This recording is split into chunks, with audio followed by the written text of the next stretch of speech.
नमस्कार प्रिय छात्रों, आराधना हिंदी साहित्य में आपका स्वागत है। आज हम सूर्यकांत त्रिपाठी निराला के इस कविता को लेकर प्रस्तुत हैं, वरदे वीणा वादिनी वरदे। पहले कविता सुनिए, फिर हम उसकी व्याख्या करते हैं। कविता कुछ इस प्रकार से है।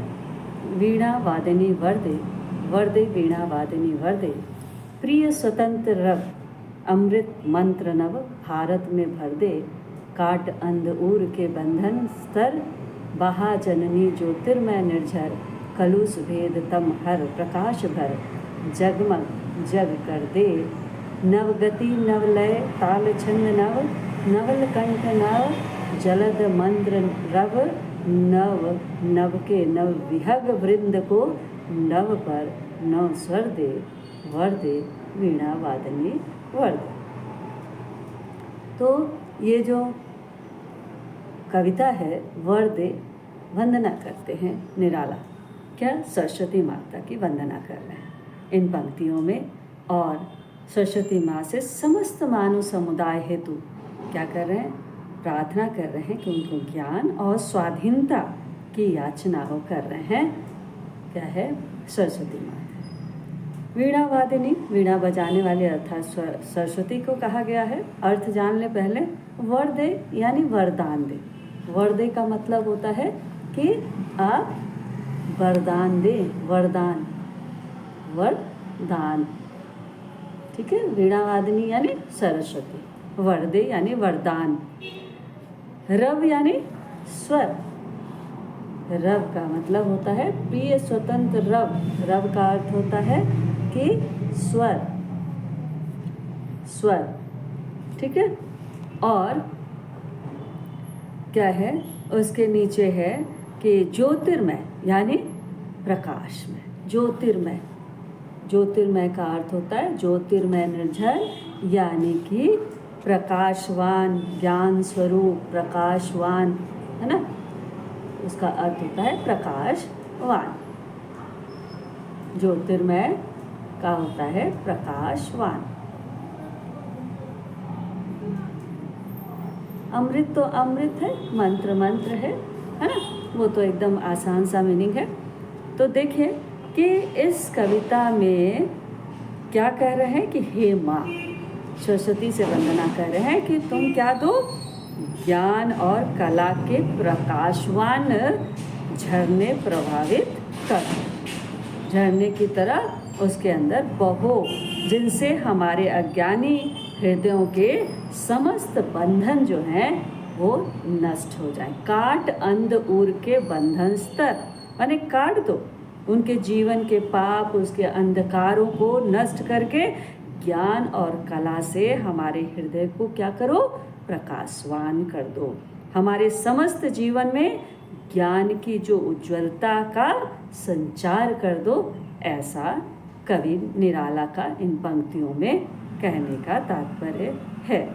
फिर क्या कह रहे हैं कि बहा जननी ज्योतिर्मय निर्जन, यानी ज्योतिर्मय यानी प्रकाशवान हो। और उसमें क्या है? हे माँ, अपने जो ज्ञान से आकाश रूपी, जो देश के पक्षी रूपी भारतवासियों का को तू नई गति दे। नव गति नव लय ताल छंद नव, यानी तू नई गति, नया, नई लय, नवीन ताल, नवीन छंद और गाने के लिए उन्हें नवीन कंठ और बादलों के समान उच्च एवं गंभीर, यानी गंभीर दे। क्या? जलद यानी पालद, बादल। यहाँ जलद का अर्थ क्या है? बादल। नवल कंठ, नवीन कंठ दे, है ना। और मध्य रव, बादल का गंभीर स्वर।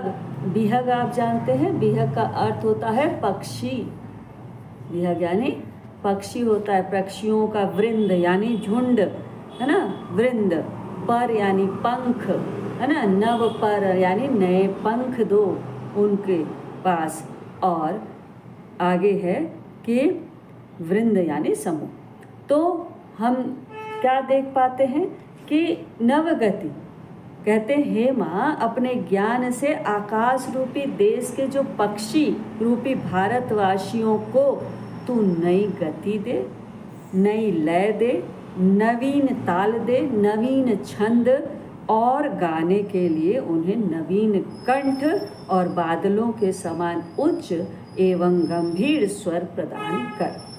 साथ ही उन्हें अथवा उनके स्वर में नव स्वर दे, यानी उनके स्वर को नए पंख भी दे, ताकि वे उन स्वर से उड़ करके आकाश की ऊंचाइयों को नाप कर प्रसन्नता के गायन कर सकें। यानी माँ सरस्वती हमें क्या देती है? हमें विद्या देती है, नए नए क्या है ज्ञान का को प्रकाशवान करती है।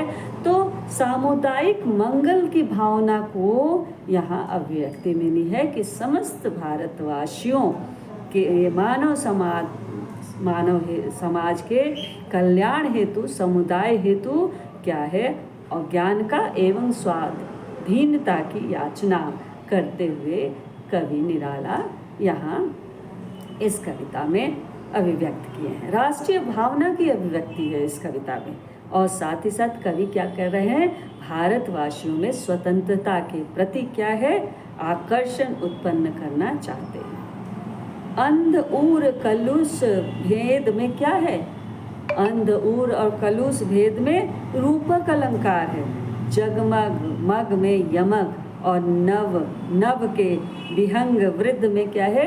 रूपातिशयोक्ति अलंकारों का सुंदर चित्रण किया गया है।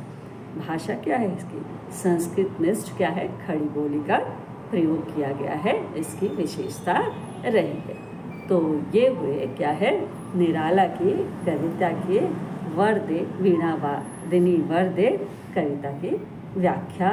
आप कमेंट बॉक्स में बताएं कि कैसा लगा आपको, और अगली कविता को लेकर मैं पुनः प्रस्तुत होंगी।